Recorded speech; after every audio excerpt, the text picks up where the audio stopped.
Welcome to AeroMexico. My name is Cornel Koster. I'm the Chief Operating Officer of Group AeroMexico.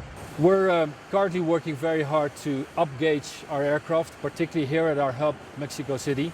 So we're rapidly phasing out our Embraer 145s and replacing them mostly by the E-Jet 190s, which is basically going from 50 seats to 99 seats, which makes much more effective use of the slots at this slot-constrained airport. We're also upgrading our 737-700s to 737-800s. We're upgrading 767s to 787-9, which means newest products, best possible seats, great in-flight entertainment, and a lot of growth for AeroMexico. Okay, my name is Captain Juan Carlos Colari. I'll be giving the briefing for flight 517 to Huatulco. That's basically it. It's a very easy flight, 15 minutes there and back. So let's have a safe flight, and anything you need, we're there in the cockpit to help us out. Okay? Thank you. Thank you very much. Thanks. Welcome on board the E190 cockpit. We're ready for our flight to Huatulco. This is our first officer, Christian. Hi, nice to meet you. So now we put in our cruise speed, which is going to be 0.76 Mach. Departure speed is going to be 200 knots, up to 3,200 feet and 10 miles. Call-outs are going to be standard call-outs, 80 knots, V1 in rotation. In case of an engine failure before 80 knots, any failure will abort our takeoff, applying maximum breakage with RTO and max reverse. Between 80 and V1, we would abort for an engine failure, engine fire, failure in our flight controls, wind shear, or any other failure that we would consider dangerous for our takeoff phase.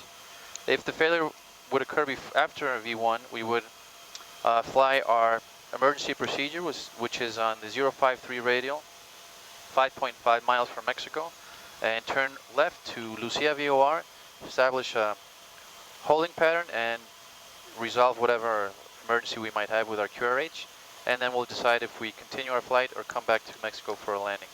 In case we have to land immediately, our gross weight isn't a factor, we could land without any problem. Okay? Okay. So that's pretty much our takeoff briefing. I'm going to start engine 1 now. Now what's going to happen here, I'm going to take start our timer, and our ITT is going to start to lower itself up to 120 degrees. Once it hits 120 degrees, we're going to see fuel flow, and then our ITT is going to start rising. Cuidado.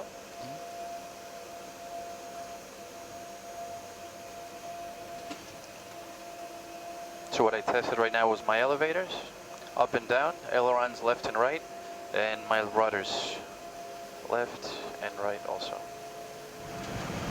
V1, V1. rotate.